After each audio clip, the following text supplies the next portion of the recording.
So welcome once again. तो अब तक हमने एंगल एंड मेजरमेंट चैप्टर में क्या क्या डिस्कस किया बेटा? एंगल का डेफिनेशन, बाद में एंगल के अलग अलग टाइप जो 10 स्टैंडर्ड तक थे, बाद में 11 स्टैंडर्ड में पहली बार हमें डायरेक्टेड एंगल मिलता है। इसके 5 पार्ट रहते हैं। ये इनिशियल रे और इनिशियल आर्म, टर्मिनल आर्म जहाँ पे रोटेशन स्टॉप होता है, और vertex, then direction of rotation, anti clockwise या तो क्लॉकवाइज रह सकता है, और अमाउंट ऑफ रोटेशन कितना मेजरमेंट है उसका। ठीक है, यहाँ पे 45 डिग्री। और direction of rotation anti clockwise रहता है तो वो एंगल हमेशा पॉजिटिव लिया जाएगा, और उसका मेजरमेंट जैसे यहाँ पे theta equal to positive 60 degree. Positive sign नहीं लिखा तो भी चलेगा, हम नहीं लिखते। और निगेटिव एंगल का डायरेक्शन ऑफ रोटेशन क्लॉकवाइज रहता है, तो यहाँ पे थीटा इक्वल टू -80 डिग्री, इसीलिए यहाँ पे माइनस साइन आया। ठीक है। देखो अभी हमारे बुक में इसका जो नोटेशन है, रिप्रेजेंटेशन है, वो ऐसे दिया है। इस एंगल को हम डायरेक्टेड एंगल है, इसीलिए इस एंगल को हम ऐसा लिखते हैं, डायरेक्टेड एंगल AOB। जनरली हम 10 स्टैंडर्ड में ऐसा ही लिखते थे, डायरेक्ट एंगल AOB। ठीक है, लेकिन इस एंगल को हम लिखते हैं ऐसा, डायरेक्टेड। तो ये जो कर्व है इसका मतलब है डायरेक्शन है, और AOB का मतलब है OA इनिशियल रे है और OB टर्मिनल रे है। तो इसको हमने लिखा एंगल AOB, और इसको लिखते वक्त हम लिखेंगे डायरेक्टेड एंगल BOA। ऐसा क्यों? यस,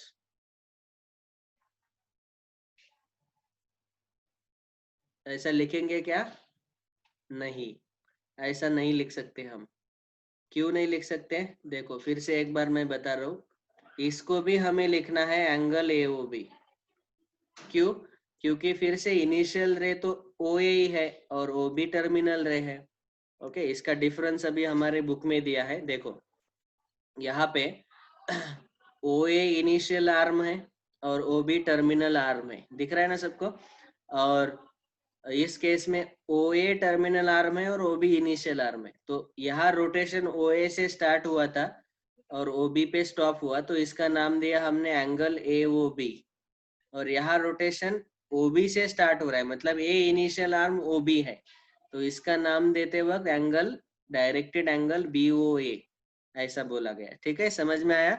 अभी देखो, ये जो 10वीं में हम डायरेक्ट ऐसा एंगल वाला सिंबल यूज कर सकते थे, अभी 11th में ये डायरेक्टेड एंगल आता है। लेकिन इसके बाद बुक में हम जो भी एंगल डिस्कस कर रहे हैं वो सारे कैसे रहेंगे? डायरेक्टेड एंगल्स ही रहेंगे। तो इसीलिए चाहे आप एंगल AOB लिखो या तो इसी को आप डायरेक्टेड एंगल AOB लिखो, दोनों का मतलब लिया जाएगा कि ये दोनों डायरेक्टेड एंगल्स ही है। ठीक है, तो इसीलिए बुक में आपको एंगल का ऐसा ही सिंबल दिया जाएगा, लेकिन इसका मतलब है कि ये डायरेक्टेड एंगल है। ठीक है, ये याद रखो। अभी इस पार्ट में हम डिस्कस करेंगे। तो हमारा पहला पॉइंट क्या था? Directed angles. अभी इसी में हम अगला हेडिंग लिखो, types of directed angle. Types of directed angles. तो इसके अलग अलग जो टाइप्स बनते हैं वो सारे टाइप्स हम डिस्कस करेंगे। सबसे पहला टाइप है zero angle. Okay, zero angle का मतलब क्या है? देखो इसका जो मेजरमेंट रहेगा थीटा इज इक्वल टू रहेगा 0 डिग्री। ठीक है, इसीलिए जीरो एंगल बोला जाएगा। तो डायरेक्टेड एंगल है, डायग्राम इसका कैसा रहेगा देखो, समझो। ये है रे OA, हमारा रे OA। अभी 0 डिग्री रोटेशन लेना है, ये हमारा रहेगा इनिशियल रे, रे OA इज इनिशियल रे। तो रे OA इनिशियल रे और अमाउंट ऑफ रोटेशन तो 0 है, मतलब कुछ भी रोटेट नहीं करना है, तो रे OB भी यहीं पे आएगा। ओके, तो इसी को मैंने ऐसे किया, तो ये आया रे OB। मतलब क्या हुआ बेटा? इनिशियल रे और टर्मिनल रे दोनों एक ही जगह पे आए। ठीक है, तो अमाउंट ऑफ रोटेशन कुछ भी नहीं हुआ। तो देखो रे OA है, उसको रोटेट हमने कुछ भी नहीं किया, वो एकदम वहां पे फेविकॉल लगा दिया। तो इसी के कारण रे OA और रे OB एक ही जगह पे फिक्स है, क्योंकि अमाउंट ऑफ रोटेशन 0 है। तो इसीलिए इसको हम बोलते हैं जीरो एंगल। दोनों रे इनिशियल और टर्मिनल रे एक ही जगह पे है। तो इसमें हम क्या लिख सकते हैं, इसका मतलब क्या है? तो पहला पॉइंट इसमें लिख सकते हैं कि इसी में जीरो एंगल के इसमें पहला पॉइंट हम लिखेंगे नोट करके। जीरो एंगल के लिए नोट लिख रहे हैं, देखो initial ray and terminal ray both are on each other, एक दूसरे के ऊपर है। तो इसको हम इंग्लिश में क्या बोलते हैं? Initial ray and terminal ray both coincide. Coincide का मतलब क्या है? दोनों एक दूसरे के ऊपर है, ऐसे समझ में आया? सो बोथ विल कोइंसाइड, दोनों एक दूसरे के ऊपर है, they are on each other, so both coincide. All right, ये तो हुआ एक। दूसरा पॉइंट हम लिख सकते हैं दोनों कोइंसाइड कर रहे हैं और अमाउंट ऑफ रोटेशन तो जीरो है, और दोनों जो है डायरेक्शन, इन दोनों का जो डायरेक्शन है, दोनों इनिशियल और टर्मिनल रे का डायरेक्शन एक ही है। मतलब ये दोनों अगर राइट हैंड साइड को जा रहे तो इनिशियल रे भी राइट हैंड साइड को जा रहा है, टर्मिनल रे भी राइट हैंड साइड को जा रहा है। तो ऐसा भी लिख सकते हैं हम, direction of rays OA and OB, इन दोनों का डायरेक्शन जो है इज सेम, दोनों का डायरेक्शन सेम है, राइट हैंड साइड को ही दोनों जा रहे हैं। ठीक है, ये हुआ हमारा जीरो एंगल। अभी दूसरा टाइप हम बोलेंगे, तो यहाँ जीरो एंगल बोला पहला टाइप। दूसरा टाइप हम लेंगे स्ट्रेट एंगल। तो स्ट्रेट एंगल में आप सब लोगों को पता है थीटा इक्वल टू कितना रहता है? 180 डिग्री। ये हमने ऑलरेडी 10 स्टैंडर्ड में देखा है, लेकिन अभी डायरेक्टेड एंगल के भी वही टाइप आएंगे, क्योंकि वो भी तो एक एंगल ही है ना। अभी देखो स्ट्रेट एंगल का डायग्राम कैसे आएगा। तो ये रहेगा हमारा इनिशियल रे OA, ठीक है, इसको हमने रोटेट किया और 180 डिग्री लिया टोटल रोटेशन, तो ये है रे OB, ऐसे आएगा रे OB। और रोटेशन जो है, अगर हमने ऐसा रोटेशन लिया, ये एंटी क्लॉकवाइज रोटेशन है, तो ये जो थीटा है ये पॉजिटिव 180 डिग्री आएगा। और अगर मैंने ऐसा रोटेशन लिया, OA इनिशियल रे और OB टर्मिनल रे, और अगर ऐसा क्लॉकवाइज रोटेशन लिया तो इसका मेजरमेंट आएगा निगेटिव 180 डिग्री। ठीक है, तो मेजरमेंट तो टोटल 180 डिग्री आएगा, लेकिन रोटेशन हमने अगर एंटी क्लॉकवाइज लिया तो पॉजिटिव और क्लॉकवाइज लिया तो निगेटिव आएगा। अभी इसमें अगर मैंने आपको पूछा कि ऐसे नोट्स लिखो, तो दोनों रेज जो है, दोनों रेज कैसे है इस केस में बोलो? तो यहाँ पे हम नोट लिख सकते हैं स्ट्रेट एंगल के लिए।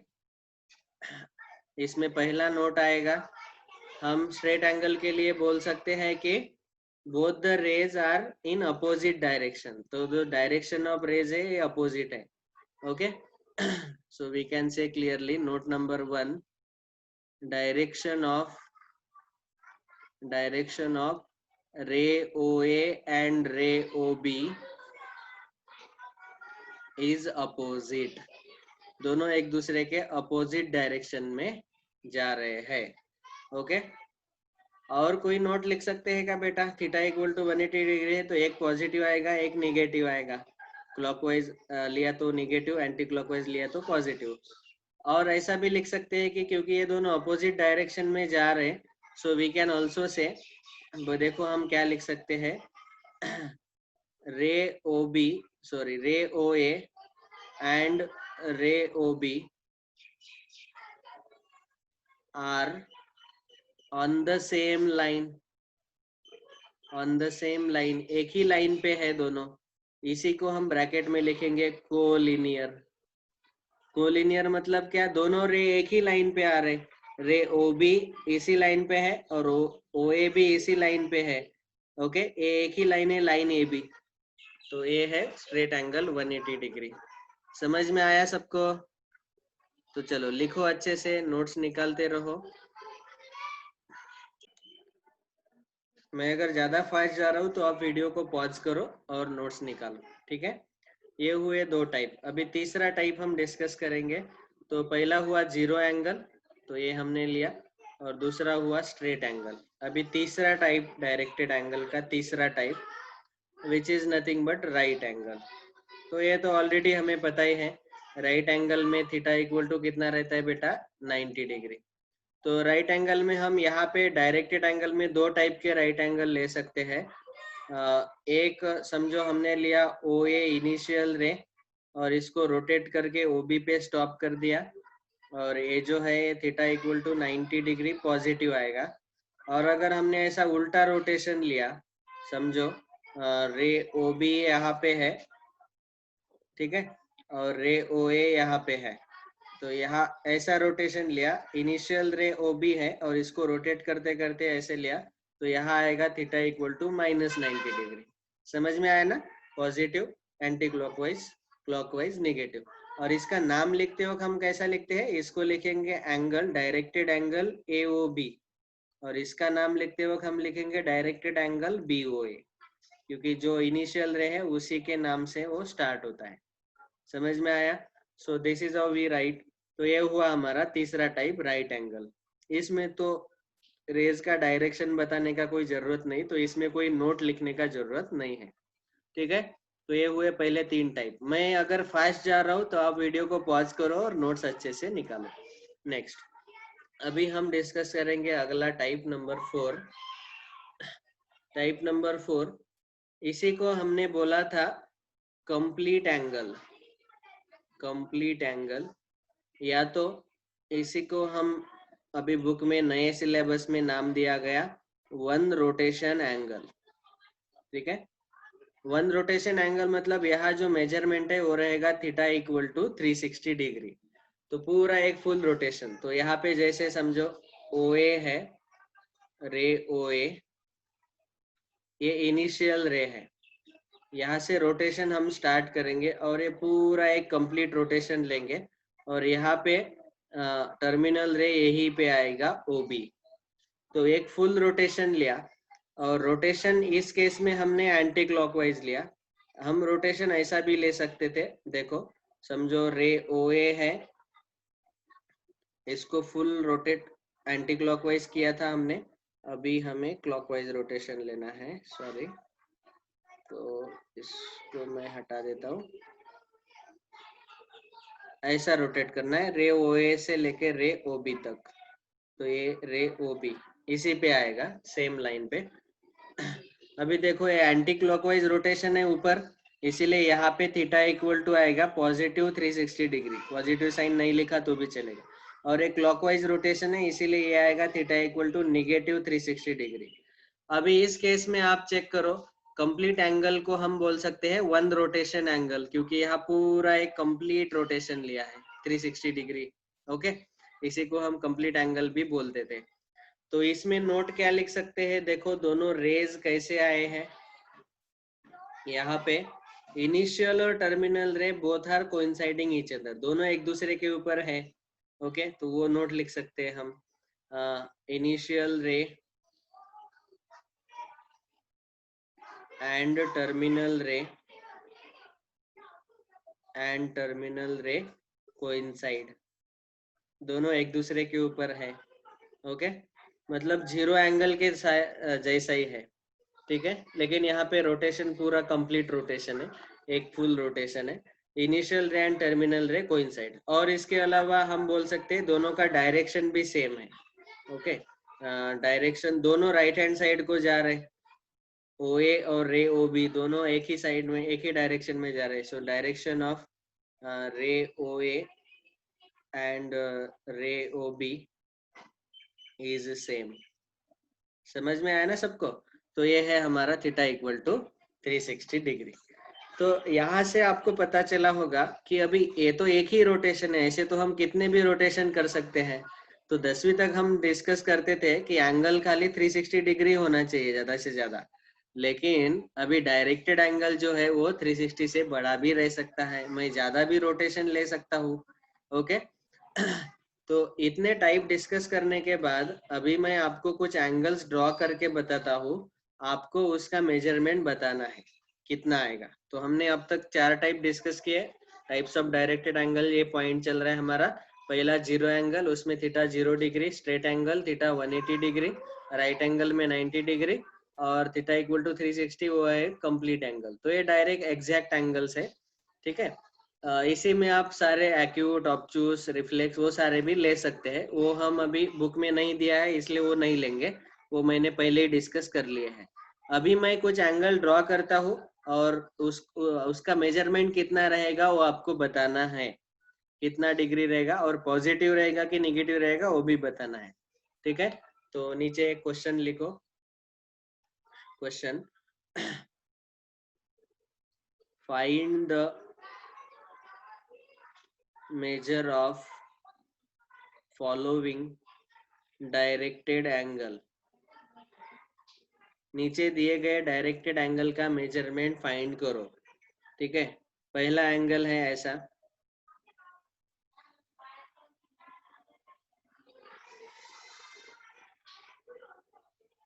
तो यहाँ पे नाम नहीं दूंगा मैं, आपको समझ में आया अभी, इनिशियल रे है, टर्मिनल रे, बस मैं यहाँ पे डायरेक्ट मेजरमेंट लिखता हूँ 30 डिग्री। दूसरा एंगल है